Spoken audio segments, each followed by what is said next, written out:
que nosso clima frio não é ainda muito adequado ao cana-de-açúcar, que é a espécie que produz mais açúcar, por causa do clima mais frio.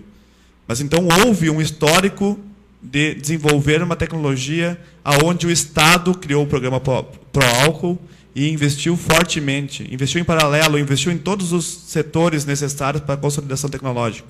Então, saber fazer esse tipo de investimento no país, nós temos um histórico de que se nós queremos realmente, nós sabemos fazer. Agora, falta nós realmente queremos fazer, ter uma visão governamental, e aí, naquela época, foi numa época ditatorial, que isso foi feito e implementado. Falta hoje, novamente, nós temos nessa questão uma visão governamental e nacionalista, nesse ponto não nacionalista de achar-nos melhor, mas promover uma produção interna para fomentar mercado, fomentar emprego, fomentar toda essa cadeia aí. Então, e em contraponto a isso que o professor Fábio falou, eu vi uma proposta de um deputado gaúcho propondo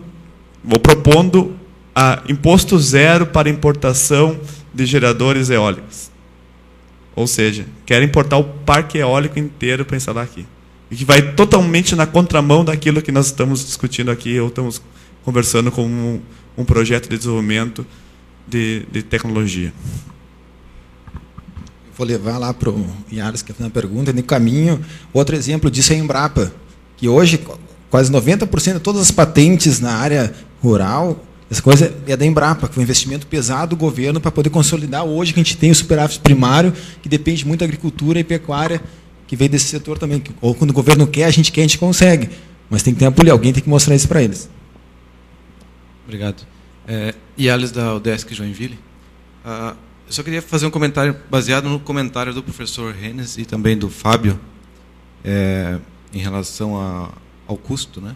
Eu acredito que uma das coisas que tem que ser maximizada é o tempo de retorno, né, do investimento. Por exemplo, o sistema residencial, se ele tiver um tempo de retorno de 15 anos e a vida útil for de 20 anos, talvez não seja tão bom, né? Talvez ele não consiga ter essa inserção no mercado. Então, eu acredito que tem que haver ali uma otimização, sim, mas a eficiência não perde a importância dela em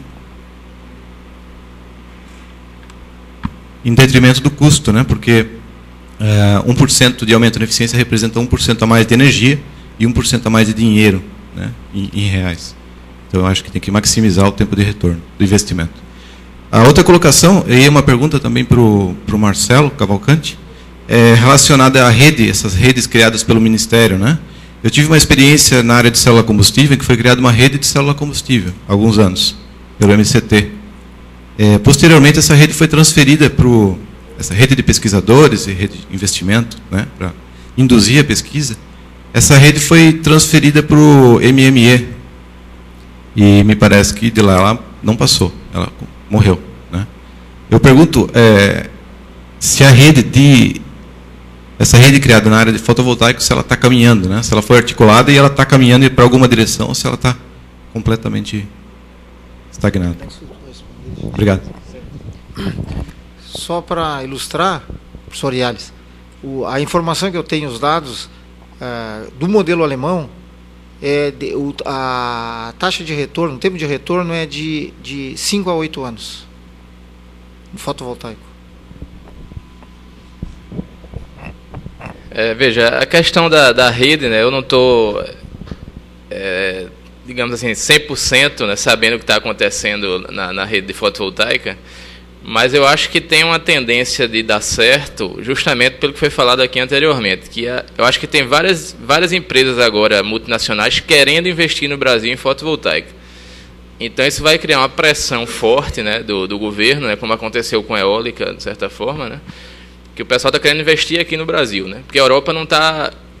Teve um crescimento fotovoltaico muito grande já, e não tem mais aquele incentivo governamental tão grande como tinha antes. Então, acho que digamos, o mercado está pedindo, né?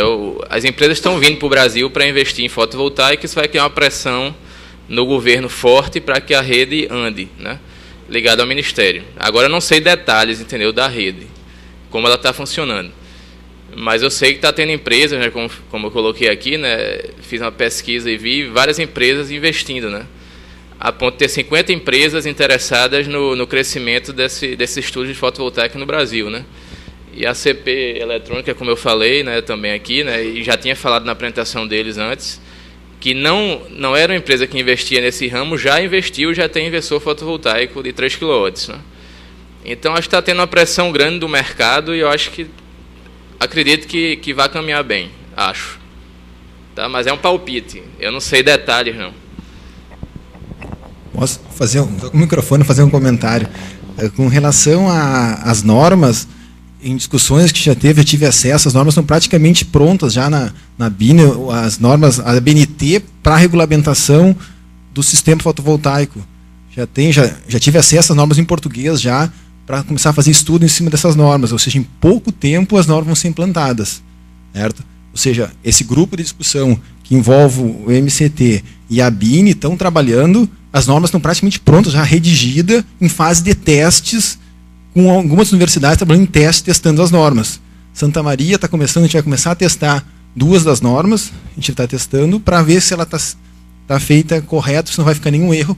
Basicamente estão trabalhando em cima das normas europeias, da IEC, estão fazendo essa discussão. Então, em pouco tempo, o mercado vai ser aberto em pouco tempo mesmo. Certo? Esse pouco tempo não sei quanto é, mas vai ser.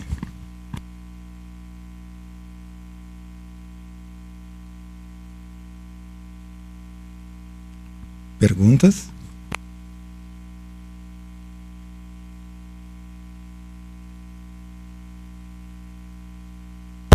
É só um comentário. Você vai ser o engenheiro da política que você falou antes, né?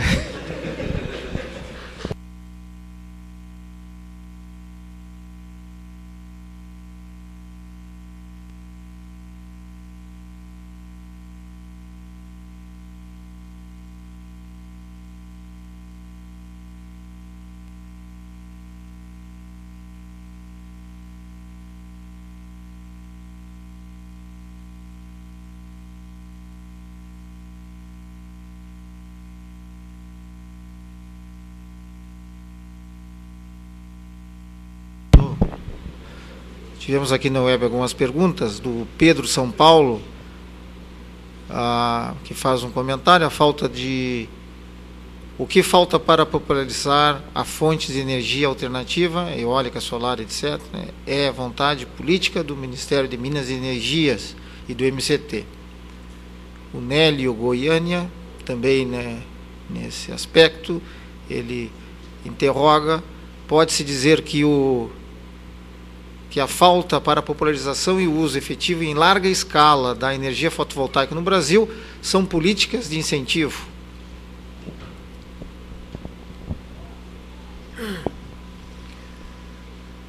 Mais alguma pergunta? Comentário? Sugestão? Aviso?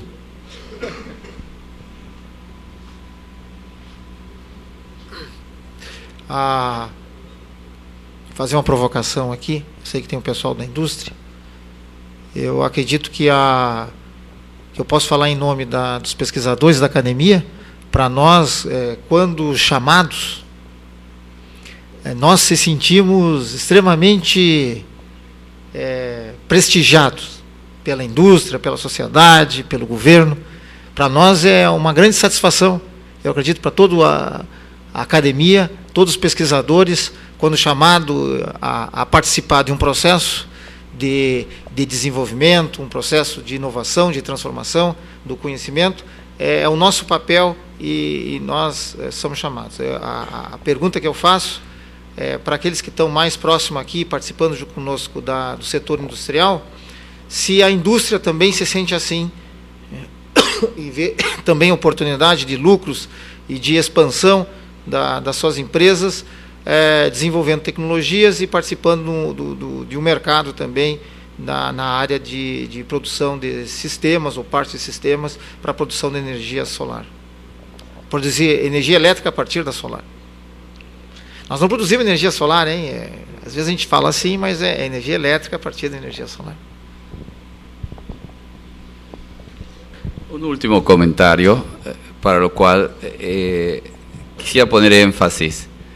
La energía solar fotovoltaica no necesita de incentivos. Todo el mundo, cuando piensa en nuevas tecnologías, en innovaciones tecnológicas, está siempre mirando al gobierno para que de alguna manera subsidie o colabore con la industria. La situación de hoy es que la industria fotovoltaica es competitiva. Lo que hay que pedir al gobierno es la organización de los sistemas legales para que se puedan instalar y funcionar. No tiene problema de precios, es decir, es competitiva, y un gobierno hoy que va a hacer instalación de grandes centrales, supongamos de tipo nuclear, para abastecer su energía eléctrica hasta dentro de 30 años, o sea, hablamos hasta el 2040, una central nuclear puede durar del orden de 30 años, debería pensarlo muy bien, porque en 30 años va a tener un problema muy serio, que es qué hacer con los desechos tóxicos que le deja la industria fotovoltaica, la industria nuclear. Pero si en esos 30 años instala industria fotovoltaica, no tiene ni problema de contaminación, y al contrario, ha generado una cantidad de empleo y de riqueza para la región en la cual se ha instalado.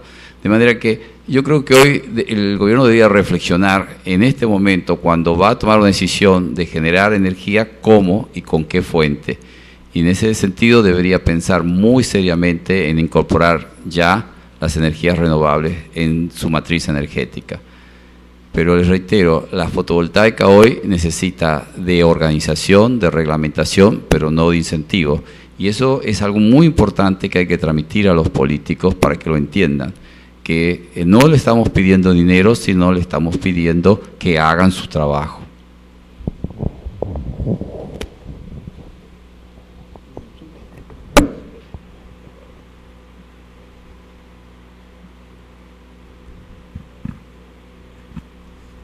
Respondendo como dos representantes da indústria, eu trabalho numa empresa de basicamente metal mecânica, com uma área de eletrônica que está em expansão.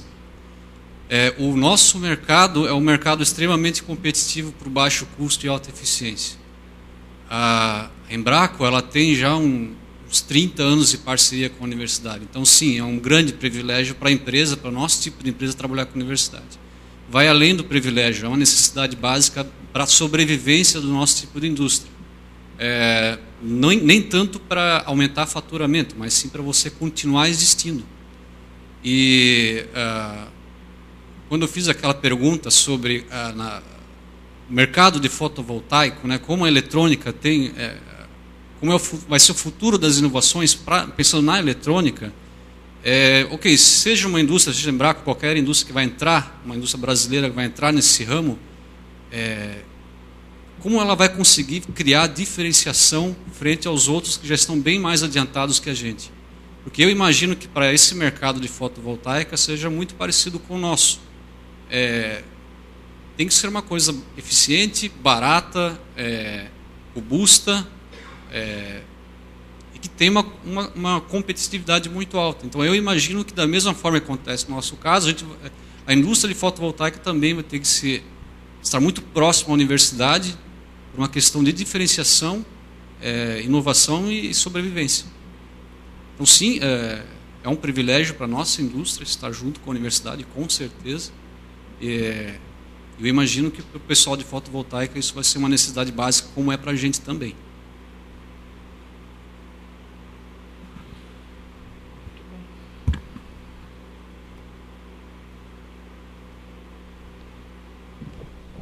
Mais alguma manifestação, comentário?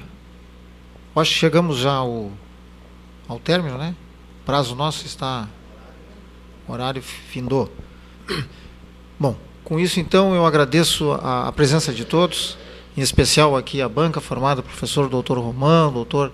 Cavalcante e o Dr. Roger, participou junto conosco, que nos abrilhanta, além de abrilhantar o nosso seminário, a possibilidade de nós de aprendermos mais um pouco. Agradeço também a participação de vocês. Eu sei que o seminário está continuando amanhã, ou continua daqui a pouco, com a confraternização, e com isso eu fecho essa mesa redonda, né, e passo a palavra para o Luciano, que vai passar algumas considerações sobre transporte, jantar e outras cositas. Obrigado a todos, então.